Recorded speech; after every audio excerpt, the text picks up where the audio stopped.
ഒരു നിസാരമായ പോസ്റ്റിലല്ലല്ലോ ഞാൻ ഇരിക്കുന്നത്. അതിന്റേതായ ഉത്തരവാദിത്തങ്ങളും കാണില്ലേ? പിന്നെ താരാമ്മയുടെ ആണെങ്കിൽ എല്ലാ കാര്യങ്ങളും എന്നെ ഏൽപ്പിച്ചിരിക്കുന്നത്.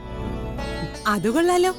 ഇങ്ങനെ പോയാ അധികം താമസിയാതെ അഷിത പൂർണിമ നിൽക്കുന്ന സ്ഥാനത്തേക്കാൾ വലിയ സ്ഥാനത്തെത്തും. അത് പിന്നെ എന്റെ മരുമകളല്ലേ. ഉറപ്പായിട്ടും വിളിക്കാം. ഇപ്പൊ തന്നെ ലേറ്റ് ആയി, അതാ. ഒരു കാര്യം ചെയ്യ്, എനിക്കും കൂടി ഇവിടെ ഒരു ജോലി വാങ്ങിച്ചതാ. അപ്പോ എനിക്ക് എപ്പോഴും കിരണിന്റെ കൂടെ ഇരിക്കാലോ. ഏയ്, അതൊന്നും നടക്കില്ല അഞ്ജലി. എന്താ നടക്കാത്തെ? എനിക്ക് വലിയ സാലറി ഒന്നും വേണ്ട.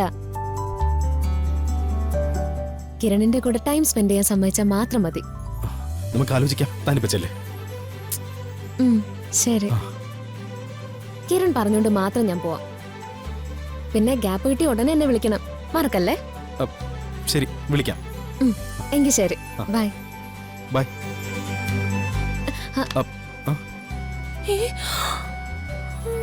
അല്ലെങ്കിൽ വേണ്ട, ഞാനിപ്പോ പോകുന്നില്ല.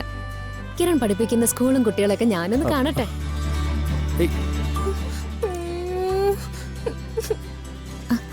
അതൊന്നും ശരിയാവില്ല അഞ്ജലി, ചെല്ലേ.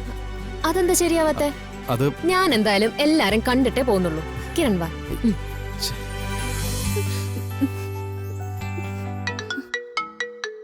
സദേവേട്ട, കോള്. ഓ, ലണ്ടനിൽ നിന്ന് ചിലപ്പോ ചിറ്റപ്പനായിരിക്കും. എടി, ഇതില് സുഖു പിടി പൈസ കേസ് കട്ടി. ഞാൻ വീട്ടിലുണ്ട്. ലൊക്കേഷൻ ഞാൻ അയച്ചിട്ടുണ്ട്. അതെ അതെ, ഓക്കെ. ബാക്കി നേരിട്ട് കണ്ട് സംസാരിക്കാം. ആരാ? ജോലിക്ക് പോയി തുടങ്ങിയോടെ അഷിത ഭയങ്കര ബിസിയായി അല്ലേ? ബിസിയാകാതെ പറ്റില്ലല്ലോ ചെറിയച്ച. ഒരു നിസാരമായ പോസ്റ്റിലല്ലല്ലോ ഞാൻ ഇരിക്കുന്നത്. അതിന്റേതായ ഉത്തരവാദിത്തങ്ങളും കാണില്ലേ? പിന്നെ താരാമ്മയുടെ ആണെങ്കിൽ എല്ലാ കാര്യങ്ങളും എന്നെ ഏൽപ്പിച്ചിരിക്കുന്നത്. അത് കൊള്ളാലോ. ഇങ്ങനെ പോയാ അധികം താമസിയാതെ അഷിത പൂർണിമ നിൽക്കുന്ന സ്ഥാനത്തേക്കാൾ വലിയ സ്ഥാനത്തെത്തും. അത് പിന്നെ എന്റെ മരുമകളല്ലേ, മോശം വരില്ലല്ലോ. അത് പിന്നെ ആർക്കാ സംശയം? പിന്നെ പാർട്ടിയുടെ കാര്യമൊക്കെ എന്തായി? ആദ്യമായിട്ട് നടത്തുന്ന പാർട്ടിയാണ്, ഒരു കുറവും വരുത്തരുത് അല്ലേ? ആ കാര്യത്തിൽ ചെറിയച്ഛന് ഒരു സംശയവും വേണ്ട. ഇവന്റ് മാനേജ്മെന്റ് ടീം ഇപ്പൊ എന്നെ വിളിച്ചത്. അവരിപ്പോ ഉടനെ എത്തും. അവരെന്തിനാ ഇപ്പൊ വരുന്നത്? ഇരിക്കെ. അമ്മേ, വീടും മറ്റും ഡെക്കറേറ്റ് ചെയ്യുന്നതിന്റെ പ്ലാനിംഗ് ഒക്കെ ഇല്ലേ? ഒരു കാര്യത്തിനും യാതൊരു കുറവും വരുത്തരുതെന്ന് ഞാൻ പ്രത്യേകം പറഞ്ഞിട്ടുണ്ട് അവരോട്. മേഡം എടുക്കി ഇങ്ങനെ തന്നെ വേണം. മോള് നടത്തുന്ന ഈ പാർട്ടി കണ്ടേ നമ്മളെ പൂർണിമ പോലും ഞെട്ടണം, ഞെട്ടിത്തരിക്കണം. പൂർണിമ മാത്രല്ല സദേവേട്ട, ആ ദുർഗയും കിരണും ഒക്കെ അതിശയിക്കണം. സ്വന്തം അനിയത്തി നടത്തുന്ന പാർട്ടി കണ്ട് ദുർഗയ്ക്ക് അസൂയ തോന്നണം.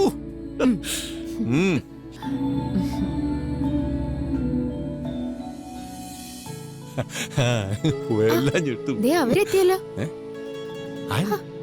ഞാൻ നേരത്തെ പറഞ്ഞില്ല, ഇവന്റ് മാനേജ്മെന്റ് ടീം. ഓ, അമ്മയും കൂടെ വാ.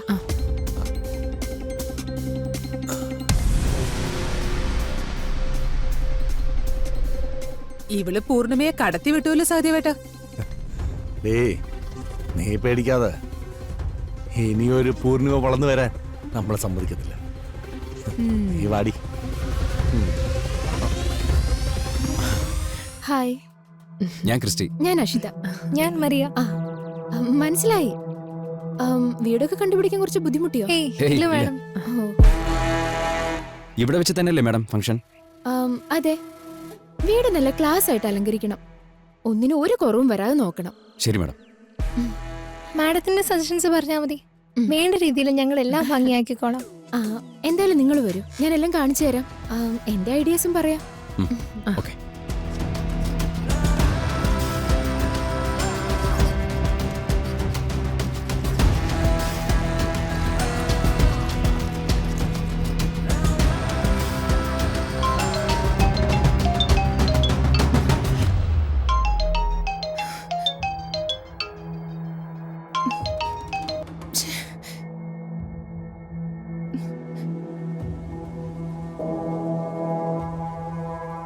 ഈശ്വര, ഞാൻ എങ്ങനെ ഈ കുരുക്കിന്ന് രക്ഷപ്പെടും? ആരും ആരോട് സഹായം ചോദിക്കും? എങ്ങനെയെങ്കിലും ഈ പണം റെഡിയാക്കി അവർക്ക് കൊടുത്തേ മതിയാവൂ.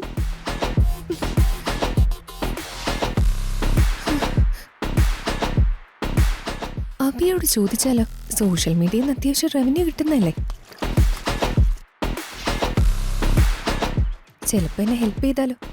ഏതായാലും ഒന്ന് ചോദിച്ചു നോക്കാം. അബി, ഞാൻ നിന്നെ ഹെൽപ്പ് ചെയ്യണോ? അഞ്ചു ചേച്ചി തന്നെയാണോ അത്?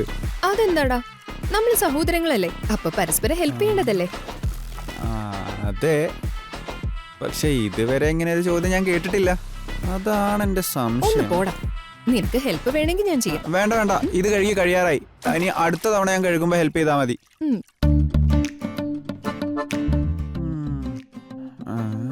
എന്തോ ഉണ്ടല്ലോ.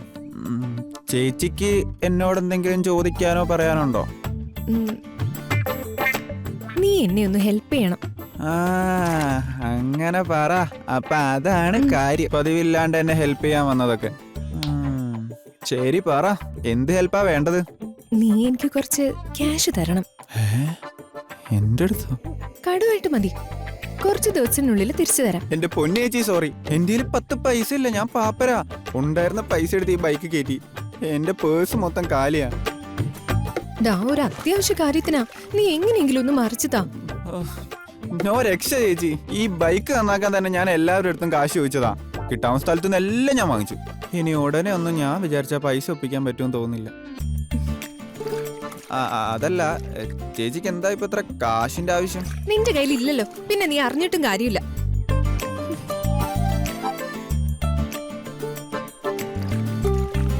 നല്ല മേക്കപ്പ് സാധനം വാങ്ങിക്കാനായിരിക്കും. അതാണ് അപ്പച്ചീരുടെ അടുത്ത് ചോദിക്കാൻ എന്റെ അടുത്ത് ചോദിച്ചത്. 10 പൈസ എടുക്കാനില്ലാത്ത എന്റെ അടുത്താണ് കാശ് ചോദിക്കുന്നത്. നയാ പൈസയില്ല, നയാ പൈസയില്ല, കയ്യിലൊരു നയാ പൈസയില്ല, മഞ്ജു വാങ്ങി തിന്നാൻ പോലും നയാ പൈസയില്ല.